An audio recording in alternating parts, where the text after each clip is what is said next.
Welcome to the Ditch the Struggle podcast. I'm your host, Alana Rosso. I'm a graphic designer and career and success coach who knew I could do better, but kept falling short of where I wanted to go. From career struggles and anxiety to feeling like nothing is ever going to work out, I'm here to explore all the messy stuff that breaks us down and builds us up. So join me as we transform ourselves and finally ditch the struggle.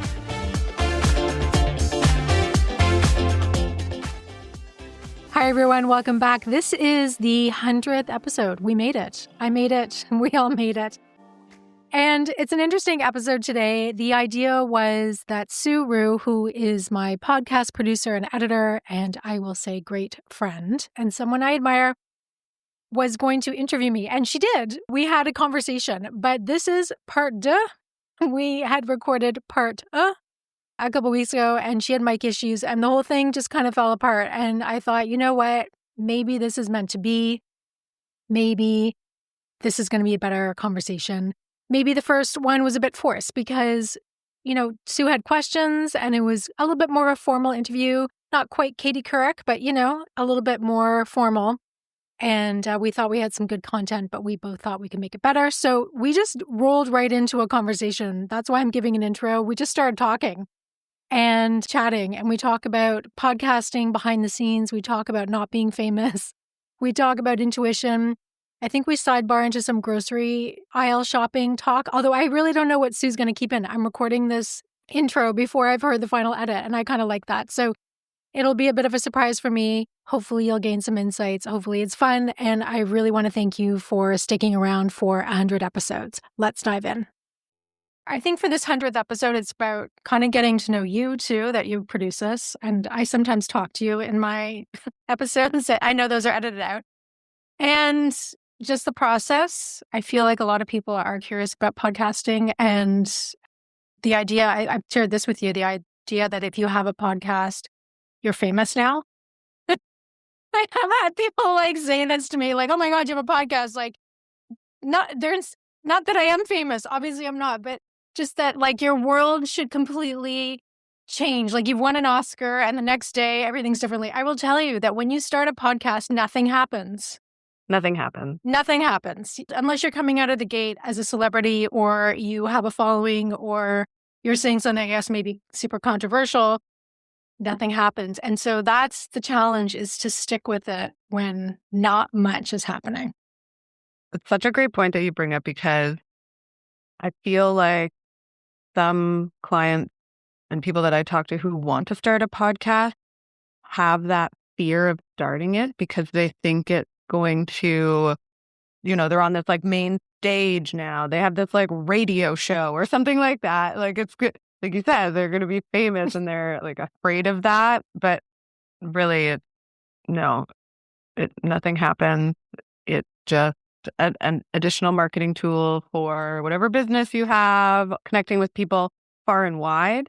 Yes. We live in kind of a little bubble here in Canada, and it's they get to see the back end of certain shows and see that their shows have been downloaded in 67 countries. It's wow. I remember when I first started in Malaysia. I don't know why. I had a ton of downloads from my Love Yourself podcast. And I was like, Malaysia? What? I know. And I'm giving a shout out to Oklahoma. I don't know. I feel like I get a lot of downloads in Oklahoma, which is random. But I want to qualify that, though, in that nothing happens, but at the same time, everything happens. It is a paradox because it's a self-discovery journey, which is going to sound very personal development cliche. And I do believe that all of these podcasts out there, whether they're small or large, are helping people in some capacity. We just don't know how. I mean, I do get messages here and there on specific episodes, which is amazing. I love that. But you have to do it because you believe that it's going to have an impact. You have to have the mission, the passion, and the belief that your voice matters. Mm-hmm. What has surprised you the most about podcasting? That it's not as hard as I thought it would be. Because I hired you. So from the get-go, I was like, I'm absolutely not editing this. I'm not doing all that stuff. There's just enough on my plate already. So I would say anyone thinking about it has to, I would get someone behind them to help, unless you have extra billion hours, because I feel like it takes you a billion hours per episode. I don't know if it does, but I'm guessing. Probably not. But I just haven't found it that hard. I don't have a hard time coming up with ideas. So sometimes I get a little bit stuck, but that it's not as scary and hard as I thought it would be. I mean, the software now makes it so easy. So technically it's not overwhelming. And that's huge. Yeah. For someone who maybe has a fear of public speaking, because that's, very common, would you say, and I'm one of those people, when I first started my podcast, like I had everything scripted out. I didn't even know how to edit back then, but I was like reading and then would delete and like reread it again, like embarrassing. But Oh no, but were you always vocal, like growing up? Like, were you able to like speak in class? Like those types of things were like a fear of mine growing up, or like I just hated doing those things. So I'm just wondering, like, was this something that kind of came natural to you? Yeah, I mean, they say fear of speaking is like higher than death, right? So, and I mean, that says a lot. I was okay at speaking as a kid and then really shut down once I hit high school. So it was like a very specific arc that I went through as life got harder, things got more stressful. I was really hitting, like, things at home were just so challenging that I really became a different person. I was shutting down a lot. So I was always doing something creative. I wanted to kind of do stuff in the public speaking sphere, but really I just shied away from it for a whole bunch of reasons. And then once I get into college, I was just like, graphic designers become very insular. So one of the things I always talk about, most of my presentations that I do are keynotes for creatives and designers, is you have to say more. So we tend to hang back. Like that's just the natural inclination of most graphic designers. I'm not going to say all. And I definitely fall into that camp. It doesn't serve anyone to really keep your opinions to yourself, keep your thoughts always to yourself. And I'm going to say it. I think women are really nervous about it sometimes, especially if you're like in the ad agency world and some of these male dominated spaces where you don't feel your opinion matters as much. So personally, I like a challenge, and I could see kind of the decline of self-expression. And I believe lack of self-expression leads to depression. So I heard someone say something like that years ago, and I was like, that rings true for me. Like I can feel that in my soul. That feels true. So I think however you want to express yourself, you have to create it. And I think put it out there. I think the world needs what you have to offer. People talk about that. I did it as a personal challenge to myself. But to your point, I think, a pretty vocal kid, said what I wanted to say. In like elementary school, would win some of those speech contests, where you would go to different schools and do those things. But I just shut down in high school. So it happened. I mean, that was pretty common back in the day. Well, I feel like we all kind of went through that. Yeah. I mean, high school's a hard time. I loved it in a way. Like most of my friends to this day are all from high school. I have no friends from college. I have one friend from college. All my friends, my best friends, are from high schools. So I really love the experience in many ways. Yeah. Gosh, I think that's so rare. Mm-hmm. That's amazing. Mm-hmm. Actually. It's interesting. You're just talking about high school. We went to like a high school open house for Av going into grade 9 next year. And she has, a handful of high schools around where we live that she can choose from. And she wants to go to one that her friends now in elementary school are going to. And I keep saying to her, like, you're going to meet and make a whole bunch of new friends in high school from so many other schools around the city, So it's really not like the top priority, or like that shouldn't be the number one. It should be, where's the better golf team? Where's the better art program? Where's the right, like where your interests are? Sorry, that's total aside. Yeah, that Av is your daughter. I can't believe that we're like here, like at the Yes. It's a big decision. I will say that the high school I chose had the biggest impact on my life out of any. I'd say it's the top 5 choices of my entire life where I went to high school. Like Wow. very, very important. It was completely creatively focused. As I said, I met all these friends, but I studied graphic design in high school. So I wouldn't have got that opportunity at really most places. Wow, that's great. Yeah, definitely shaped you for sure. Going back to like, once you have a podcast, you're famous. I actually before you even approached me to come help with your podcast, I like kind of thought you were famous already, like on the internet, and you were this like famous graphic designer with magic data healing skills. No. I've just been doing it a long time. So, I mean, I was pretty involved in the Design Association, for Canada, the Graphic Design Association of Canada, the RGD. I've pulled back from a lot of the design community in the last while, not for any particular reason, just I've been in it a long time, I think. And I just needed to step away. That's not to say that I still don't do some graphic design. I do quite a bit right now. But I was going through a pretty public speaking phase, I think, just before we connected. And so I've been really quiet about that. I've been doing some Zoom presentations, but I've been really quiet the last 2 years since I started the podcast. I am going through an insular phase. I feel like I'm coming out of this phase, and it's very specific, is like September of 2026. See you then.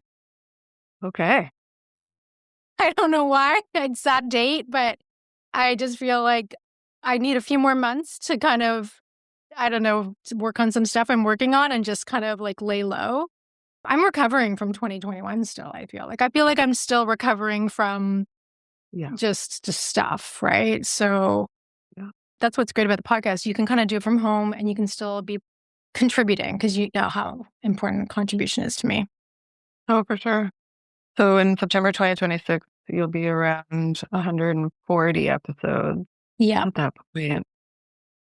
Noted. Got it. Oh, I'm excited for you. You've had a number of guests on your show, and I know that a passion of yours is to help share other people's stories. How do you find those conversations that you've had in the past, and are you looking forward to having more guests in the future? Yeah, I love those conversations.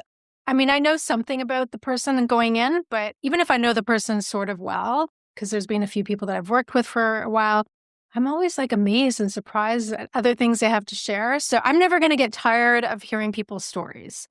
So I will continue to share them. I think I'm going to keep it kind of at the same pace it is every fourth episode or so. And I'll be straight up. It's way more work for me to do that, to schedule and all of that. So I went into this whole podcast being very cognizant of what my bandwidth is and what it can handle. And that's a huge reason why I don't do a lot of video for my podcast yet, because that'll probably change, but it's way more work, way more work.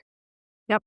And the editing and all that stuff so that you would have to do. So, but yeah, I will continue to have guests. I will continue to share their stories.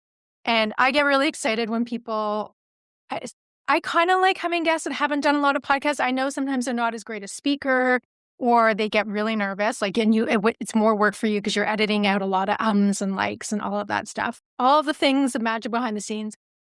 But I just love when someone gets to share their story and they think it's exciting and a big deal. And if it can also have a positive effect on their business, I love that too. Right. And it's just such a great way to tap into each other's markets, right? Yeah. Like that's basically how we met too, was knowing someone and then our worlds collide. So, and I met you, just to remind listeners, because I had listened to a podcast with a guest on it, heard this girl, Megan, on a podcast, and I DM'd her. I was like, I really loved your episode. Thanks for sharing. And we became Instagram friends. And that's how I met you. So, and I've still never met her in real life. I've met you once. That was a connection. So Megan kind of brought us together. And then through that whole world of Marsha and all that stuff. That's crazy. Yeah. Marsha Van Weinsberg, who is on the show. I can't remember what episode, but that's we talked about the subconscious in that episode. Yeah, actually, I ditched her right before this call because we needed to do some work, but I was troubleshooting this microphone. I was like, Marsha, I don't have time. Let's talk later. I'm sure she'll hang out for you. Yeah, which she says, congratulations, by the way, on your 100th episode. It really is a milestone. Well, it is a milestone because it's 3 digits, but everything in life is totally random. And I've always said this, like consistency for the win, baby steps for the win. You have to kind of keep going. And Declan had kind of kept telling me that he watches these fantasy football, soccer, when I say football, things on YouTube, these I'm going to call them these stupid shows of people talking about fantasy football. I don't know what they're talking about, but it's all these graphics and green screens. And it's not all dudes, actually. There's some girls that do some really good ones. Anyway, he watches these things. he says that the really successful channels always stated that it took at least 100 episodes to get anywhere, to get any traction. So in my head, I just had like 100, 100, 100. And in a way, it was helpful because when I did want to quit, it gave me something to kind of keep going towards. But it really is an arbitrary number. But I also understand a little bit how the systems work. I think people are going to tune into podcasts if they know you're reliable and consistent. Mm-hmm. Like, I know people who make podcasts and they're like, I said, when do you publish? And they're like, I don't know, just whenever I feel like it. And I'm just like, this makes me upset. That makes me upset. I get like really antsy. I was like, but what your audience needs to depend on you or have an expectation or you need to deliver. Like, I feel like there is a little bit of that. And I think being a graphic designer has actually really helped me with like the concept of deadlines and consistency. Yeah. Like, it's just not negotiable for me. I don't think I've ever missed a publishing date. No, I think you took a couple weeks off there, but just think it was just energetically exhausted or something. So, which is fine. And I reminded you that it's your show and you get to do what you want. Yeah, I was appreciating that reminder. I was like, I can take a break? Oh my gosh. Yeah. Yeah. And actually, I don't encourage it, but I loosely mentioned that around like, the end of December into January, like, you don't have shows to publish. It's okay. Yeah, and I'll probably do that this year. I'll not publish for a couple episodes and take some time off. And then it's also a great time for me to create content. And I love to do like 2 or 3 episodes in a day, like personally, just because I get in the flow and I feel my voice is also better that way. Yeah, for sure. And just going back to the consistency with the amount of shows I do produce, it's really awesome that my Monday shows are always my Monday shows. My Tuesday shows are always my Tuesday shows. There's only like 1 or 2 clients that I have, and one's on a maternity leave.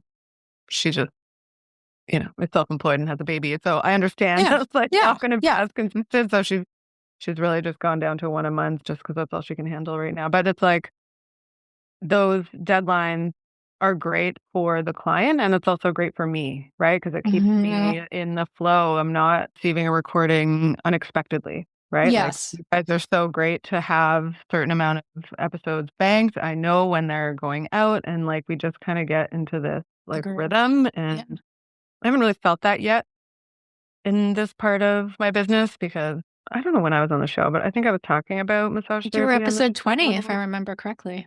Was that? Well, that was a long time ago. Yes. A lot has changed. It's a great episode because we talk a lot about fashion. My obsession with fashion now. Oh, yeah.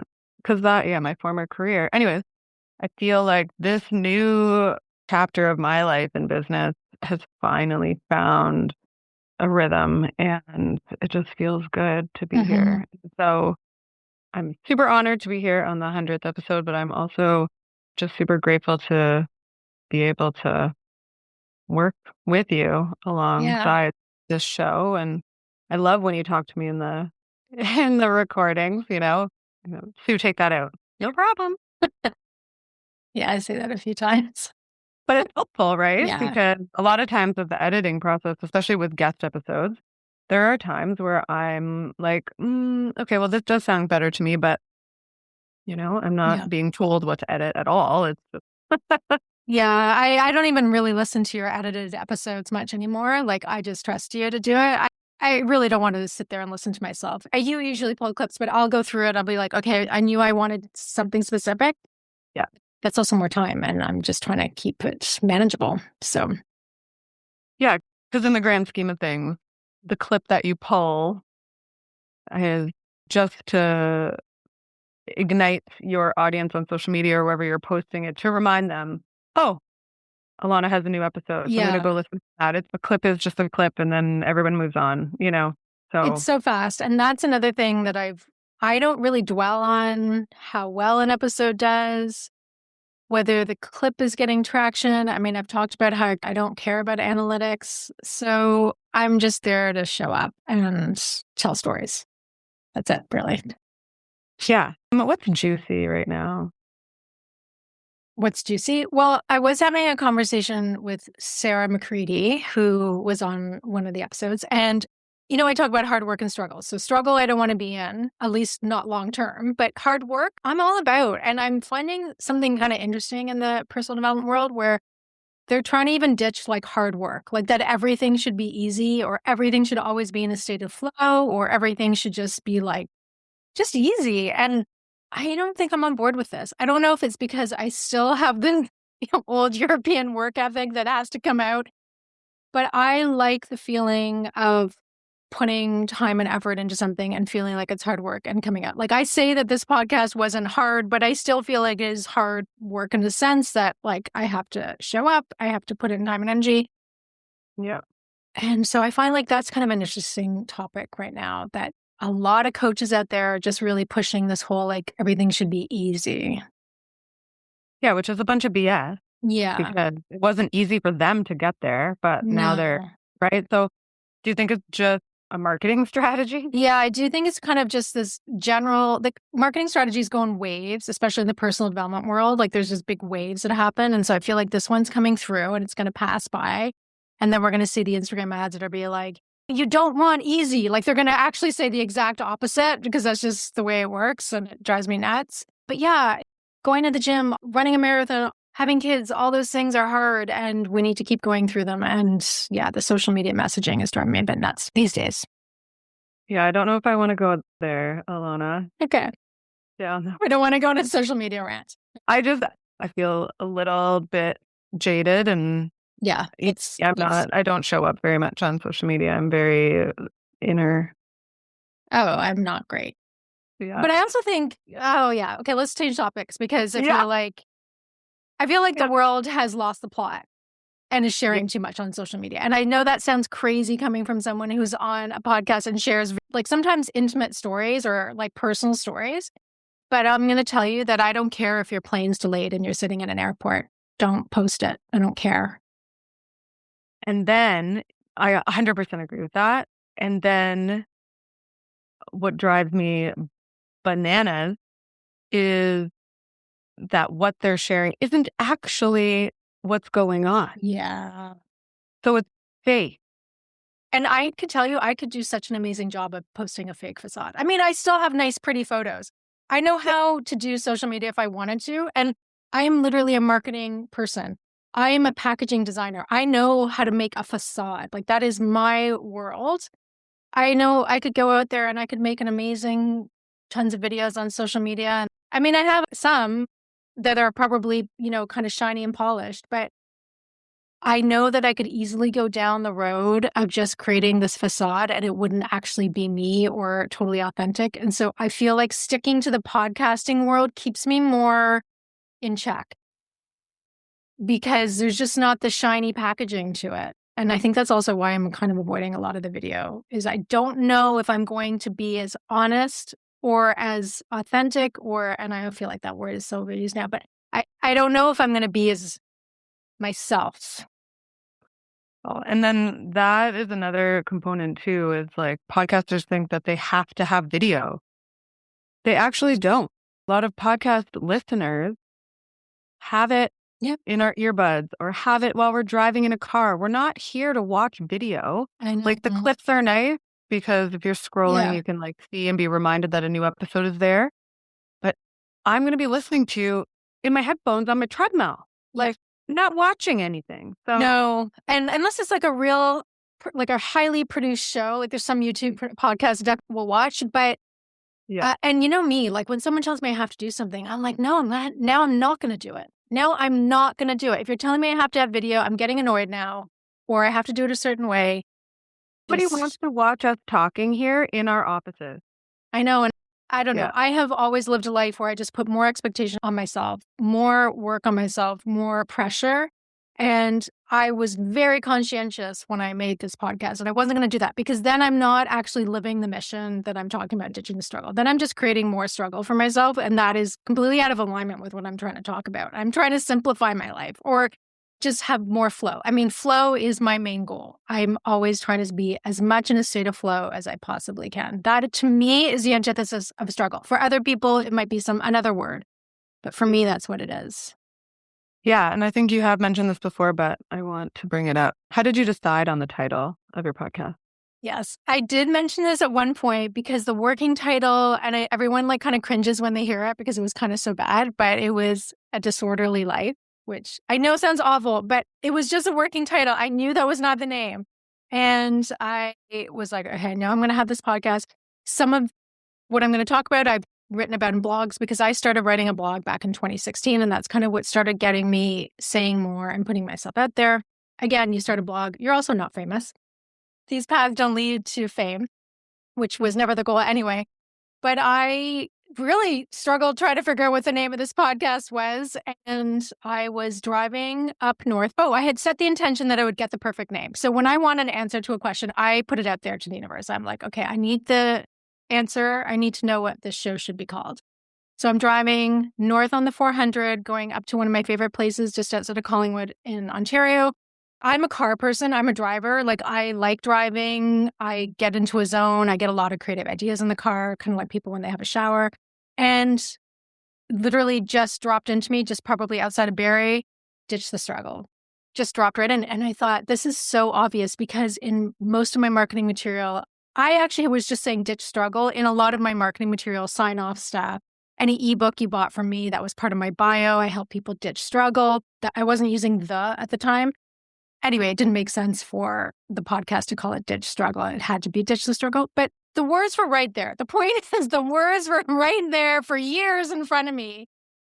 Yeah. And I actually do kind of use that verbiage all the time. So it felt like me. And that was it. I got the name. I was like, that's it. And shockingly wasn't taken. Right.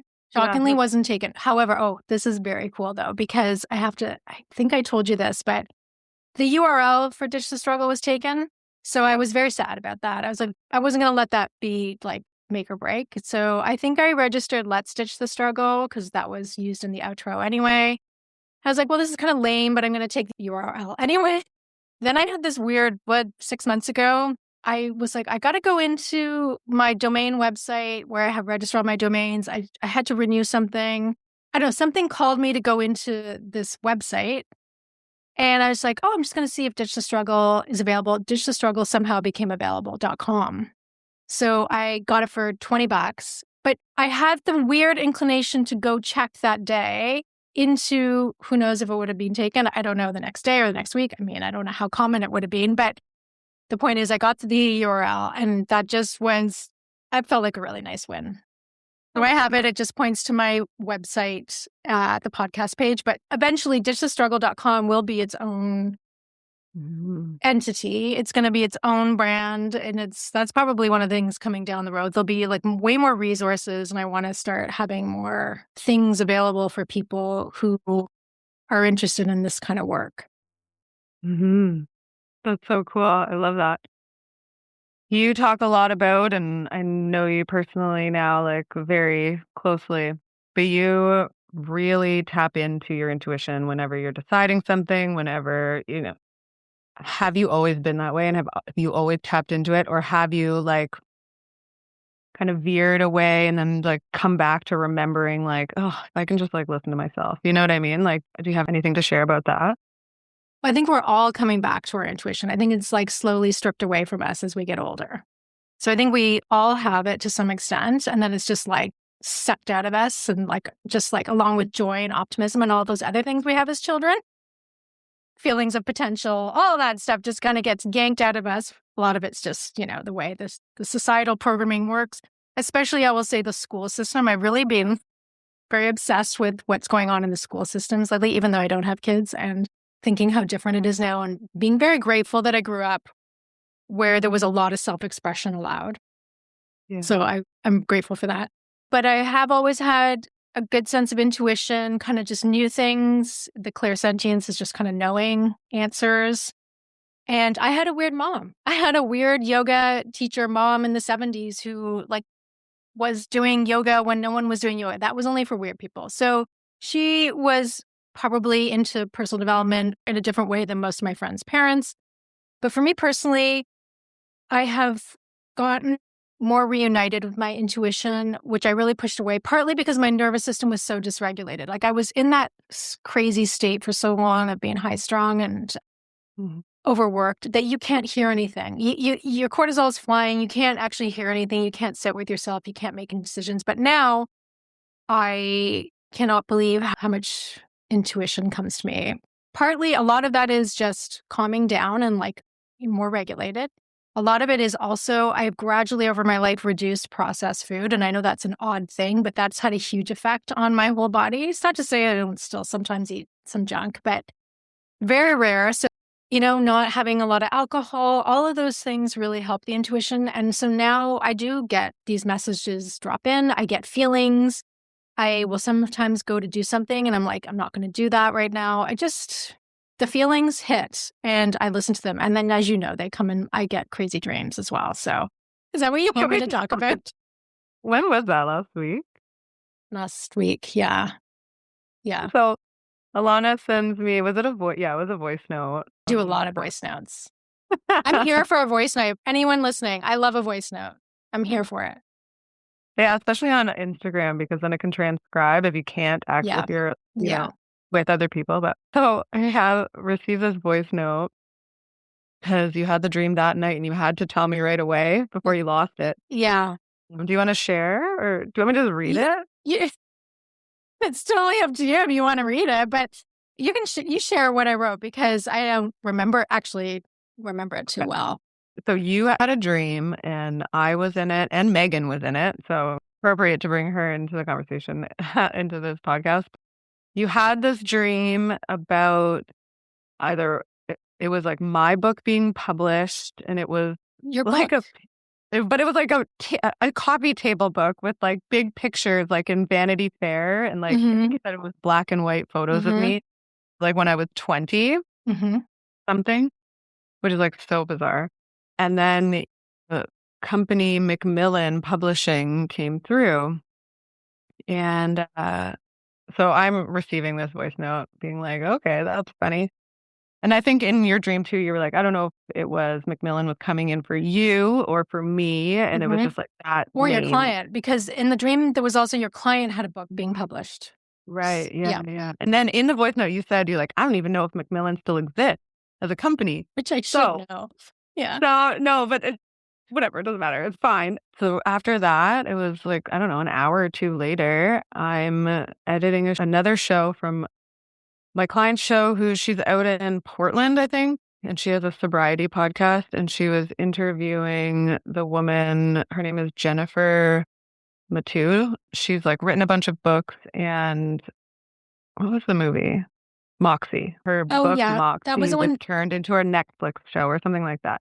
I think Amy Poehler was in Moxie or produced it or something like that. Cool. So I'm finishing up this edit of this show on the same day, and I'm pulling up Jennifer Matu's bio and stuff from the show notes. At the bottom of her email says Macmillan Publishing. And I like screenshot it, like circle it, send it to you. Before that voice note, I had never even really heard of Macmillan Publishing. And how insane was that? Within an hour or two, because I hadn't moved. I was still in bed editing. So yeah, it was insane. That one was a little wild for sure. Because I don't often get names, but anyone who knows me, if you're in my circle somehow, some way, you're going to get a text from me that starts off with the phrase, okay, so I had this dream about you last night. And they're usually pretty benign. They're usually very like, I get a lot of dreams about people having job interviews or leaving their jobs. That does not surprise me because I work in career stuff. So when I know, I was like, I got to tell you, I forgot to tell you. But first of all, if you do have a dream about someone, the etiquette is that you ask permission before you share it. I just need to put that out there. And I would never share a dream that was like really awful. But most of my friends are like, just go and share. Just tell me right away. I don't need that to ask that permission piece. But yeah, so I've had lots of dreams about people having job interviews or leaving their jobs. And then, a few weeks later, they'll send me a message, hey, I've left this job. So that happens to me a lot. Yeah, I've always had interesting dreams, and that does tie to my intuition. I generally will listen to them now. Like, I really take my dreams seriously. I've had dreams like about my dog's health, and I'll be like, I need to call the vet. I've had dreams about my health, and I'll be like, I need to call the naturopath or whatever it is. They're never anything scary. It's just like a nudge, I feel like, to take some action. So I find dreams very fascinating. Me too. And how they create those sort of predictions, like you were saying.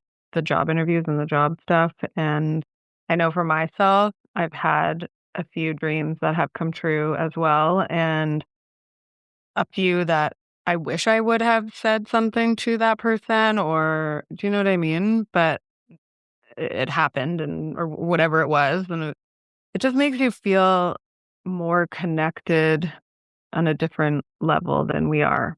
Yeah, I mean, Were it is a right? collective consciousness, and I mentioned that in a few episodes. Like, there is a web around us that we're connecting to and tapping into, and I think some of us just have an easier time, but really, dreams have been a big part of my life for quite a while, and as I said, I take the information pretty seriously. And Yeah, same. And just going back to what you were talking about, like removing processed foods and alcohol and stuff like that. Like I know for me, like I'm not a very processed food person anyways, but when my regiment is on point, like I feel like I have psychic powers, yeah. right? Like in the dream state. Mhm. Um, and I notice when I have fallen off or, I take this vitamin B liquid supplement Mhm. every day. Mhm. And when I don't have, so I actually like haven't had it for a couple of weeks, I have like brain fog. Like Yeah. my order came in the other day or whatever. And like literally like You're like ripping the ripping open box the apart. box or chugging it. Yeah. Yes. I'm the same, like with certain things. Like, Yeah. yeah, it's amazing So how when you have that perspective on health in terms of like supporting your health to support your cognizance or your like brain activity or your just all of that stuff, it's different. Like my motivation for trying to be healthy is partly so that I can stay intuitive. Like it is a huge part of my life. And I've had to say to clients and when I'm coaching them is that you will probably see me staring off into space and like looking out the window to my left because I've probably done this many times throughout this conversation. That's me tapping into sometimes just my brain, but I think I'm also just feeling into the situation. Like, what does this person actually need to hear right now? And I'm trying to get out of my head, actually, because one thing about coaching is that if you can tap into your intuition, you're going to have way better sessions with your clients because you kind of have to learn the playbook. Like I loved going to a formal coaching program and I'm learning all these things and questions to ask and specific, but I also like to throw them out the window and just like get in the moment. And it's like, what does this person actually need to hear? Or my intention is always like, what is going to be for the greatest and highest good in this conversation? can you imagine if all of the food that we have around us, or like we didn't have any of the poison surrounding us, like how intuitive and how different society would be? We'd have a totally different society. And I dream about this all the time. This is like a huge thing for me because if you want to see me fully become unhinged, just drop me off at the grocery store and have me reading the packages of food. Like I lost my mind a couple months ago because I'd run out of baking soda. I bake a lot, you know this. Baking soda. And I usually I get the non-aluminum baking soda from the health food store. Why I have to go to the health food store to buy non-aluminum baking soda is anyway, so I went to my local grocery store. I was like, well, they have their natural food section, which is what's the rest of the grocery store then. I was like, okay, there must be like one little packet there that I can get so I don't have to go all the way to Healthy Planet right now. No. No, I went home so mad, like unhinged. Yeah, it makes me real mad that we're filling ourselves with poison all the time. It's affecting us more than we know. And I know this because I've gradually been just getting them out of my system for years. Like the seed oils became a huge thing for me, I guess, about 4 years ago, which I wasn't that educated on before. And I also think that's had a huge impact on just helping my health. Right, like the migraines that I used to have all the time. Migraines, inflammation. I just don't get sick. Right. I tend to get a cold every 3 years is my run right now. And I feel good about that. Yeah. Yeah, same. When I was working in the clinic every day, I obviously was more susceptible to getting, like I would get a cold once or twice a year, and then Av in school and all that stuff, right? We haven't been sick. Even Av hasn't even been sick at school because she's so darn healthy that kids in her class, one girl's like, what kind of salad did you make today? Because she like makes her little Oh, salad. wow. Okay. even after Halloween, she came home with like hardly any candy. And I was like, what did you eat all? She's like, I ate some, but I gave a lot away 'cause I don't like this. Mm-hmm. And I've been making these natural, I like a peanut butter and chocolate combination. Like that's Absolutely. if I'm going to get a sweet something, that's what it's going to be. So I've made natural peanut butter with just a bit of honey and maple syrup, and I put my protein powder in it. Yep. And then I just melt some dark chocolate on and I freeze it with some sea salt or like the large salt. Avelina and she's like, this is all I want to eat as a sweet snack, like for the rest of my life. And I'm Yeah. like, I just learned how to make this. I'm 42 years old. Oh yeah, and that's also one of the upsides. Instagram has some of those really good recipes, but yeah, we need to eat healthy or have like just natural foods so we can be fully human and happy, healthy people. And that's just not happening. And it makes me very sad. Makes me really sad and makes me really mad too. Yep. And a part of our work now that we get to be at home, we're not surrounded by it as much anymore. So I think when we do go to the grocery store, it's this like shock. Yeah. When I was at the clinic, it was like, I think I would get sort of numb to it, right? Like my coworkers eating the takeout across the street for lunch and like the hall smelling like pad thai and working with clients who came in sick and complaining. And you could just tell like in their cells, it was just like stuck and not Mm-hmm. tissue, you know? Mm-hmm. And so I don't know about you, but I feel super grateful to have a career right now where I get to be home. I don't have to like run out across the street and grab food. I can make my own food from Yeah. home, be in control of it that way. I always have been, but it just feels this is where I'm meant to be right now. Not, Well, this is a huge thing about corporate culture that's ruining us.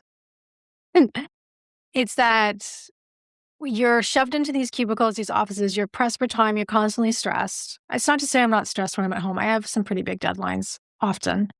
yeah. But you're then forced to just eat garbage because it's what's fastest, easiest, and most convenient. And I totally did this. And plus, when I was working in all those different offices, like Blush Cosmetics, there was always Timbits around, which are actually totally disgusting now. They used to be like tasty back in the day. I know we've reminisced about old Tim Hortons, but now they're just like, it's an old crock dipped in sugar and they're like throwing it into a ball and giving it to you, right?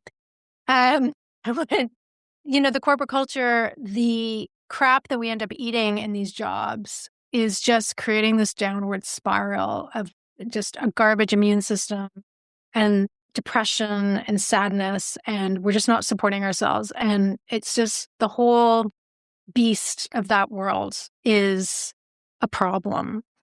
Yeah. Yeah. So no, I don't miss sitting in an office and having to shove like whatever food I can get from the food court into me just so that I can not die and not starve that day and make it through the day. I know. Yeah. You would think, or at least like in my perspective, being in healthcare, I was kind of optimistic that, you know, things would get better. Mm-hmm. The more knowledge we have. When I was 25, I was maybe TMI, but I had an irregular PAP. And I knew back then, and I think I might have shared this on the show on episode 20, but I knew back then it was like, I can change my physiology. Like I have the Mm-hmm. power to heal my own cells. So I like stopped eating junk food then, like when I was 25, and I really like woke up Mm-hmm. to it and like the B vitamins and all of that stuff. So I think I was optimistic because it had changed me. Mm-hmm. And I just, I guess I was hopeful that it would change everybody else. But Yeah. like, I see the lineup in the Tim Hortons and in the McDonald's drive-thru, and I'm like, nope, it's not changing anyone. And that stuff's expensive now. Like, Yeah. I guess. It's a hard thing. Like even some of the healthy salad chains, like we have Freshie, they're not. There's something weird. They taste weird. Like I was like, they're putting some garbage on here that I can't see, like some preservative, I'm guessing. I'm so It's like sensitive. chemical. Yeah, I can taste things that I think other people can't taste now, or you just get used to it. I can also, just everything annoys me when it comes to mainstream food. But then going back to being able to tap into our intuition, Mm-hmm. like I'm so grateful that you and I have had that experience, and we know we can feel when, maybe we've had some garbage in our body versus when we are on, we are on. When we're and on. Yeah. feels really good. And it also, when we are on, helps us ditch the struggle. It right? does. It does. Yeah. Yeah. Because we sleep better and we're just good. So in the spirit of helping people ditch the struggle, Alana, what do you feel is the most important to commit to? Okay, so when we did part of this, this is part duh. You asked me this question, which was hilarious, is that I did not see it coming, even though I literally ask this question all the time. But obviously I've seen it coming this time. This was the one question after. I was like, oh, wow, I really should have answered that differently. So I'm going to answer it differently now. So the one thing I would do to ditch the struggle is don't do what most people do. I mean, I am a black sheep, so it's coming from me. You're a black sheep. I feel like you're a black sheep. Like every podcaster is a black sheep. I'm pretty sure we're following that.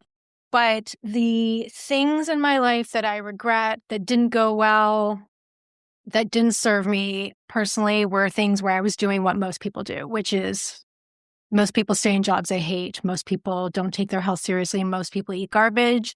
Most people don't take time out to see their friends and family. Most people don't start the thing they're thinking about. They don't start the podcast. They don't write the book. They don't do the thing. Most people put themselves to the back burner, so they're not putting any self-care effort into themselves. So I think the secret to ditching the struggle is literally not doing what most people are doing. Love it. Good advice. The best advice, actually. And I agree, of course. I like to refer to us as golden sheep, however. Golden sheep. Okay. Why golden sheep? Because we're just nice. Black is my favorite color, but someone, I said, I called myself a black sheep once, and then someone was like, oh, golden sheep too. And I was like, never thought of it that way. Bottom line, listen to our own intuition. Mm-hmm. Let's not be followers of others who are doing things that aren't aligned with us. Yeah, or just doing things because that's what they've been told and they think they should. They're not questioning the narrative that they've either told themselves or the narrative that they're being told.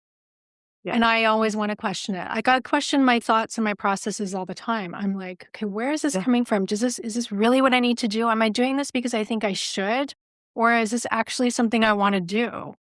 And most people are not questioning themselves or thinking, that's not to say I don't screw up a lot of the time, but that's where we need to get to is the individuation. I think a little bit of that we do need to come back to, which is what's right for us and stepping away from the herd. And dropping the guilt about doing that, right? Mm-hmm.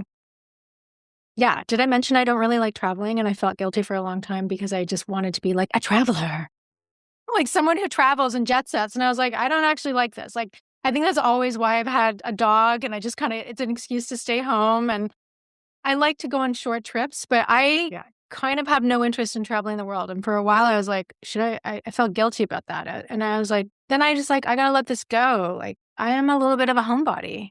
I'm a Cancerian. We like to stay home. We like to have cups of tea and sit by the fire and call it a day. Yeah, it's very grounding to stay home. Mm-hmm.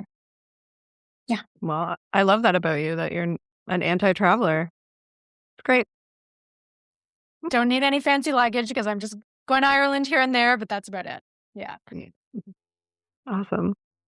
Well, congratulations on 100 episodes. You knew you would do it. I knew you would do it. And I'm excited for the next 50 to 100 because you called yourself out. It's going to be a little bit different next year. Yes, it is. And I appreciate all that you have done because, as I've said from the beginning, I couldn't have done it without someone, but I really couldn't have done it without specifically you because you are a natural cheerleader and you just get things done. People talk about wanting to work with someone with no drama, but there truly is no drama with you because some people say they're no drama, but that actually is just they are drama, but they want to believe they're no drama, but you truly aren't drama. So it's all pretty smooth and we've gotten into a good rhythm. And again, it comes back to asking for help and getting help. If you have something you want to build and put out there, get help for it. Get someone to be on your side. I went like this, but you look down. I got goosebumps when you said that about me. That's like the best compliment I think I've ever received. Well, the thing is recorded. You can play it back and listen to it anytime.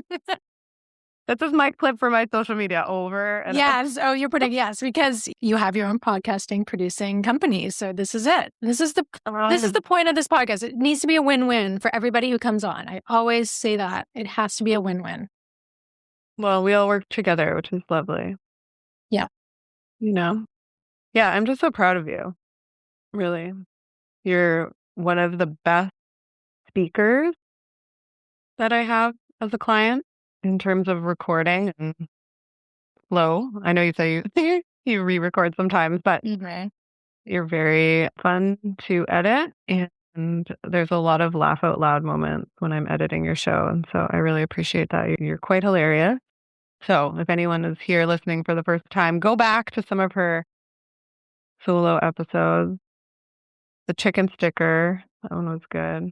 What was the one where you were like, I don't do Value Village. Like, don't tell me. Oh, that was about the episode is something about a raisin pie in the title. Right. Yeah. I don't want to go to Value Village. Don't invite me to go to Value Village. I don't want to go. I don't want to go vintage shopping. Please don't.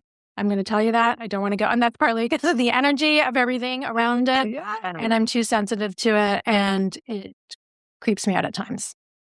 It is an important episode to listen to if you want to understand how this brain works. Yeah. So anyways, great. Love it.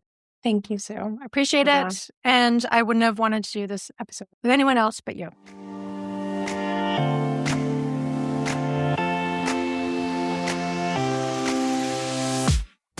Thank you for joining me today on Ditch the Struggle. Be sure to follow this podcast, visit alanarosa.com, and of course, share it so we can build each other up. And before I go, remember to be your own best advocate, take baby steps for the win, and forget about a linear career path. It's overrated and you are doing just fine. See you next time.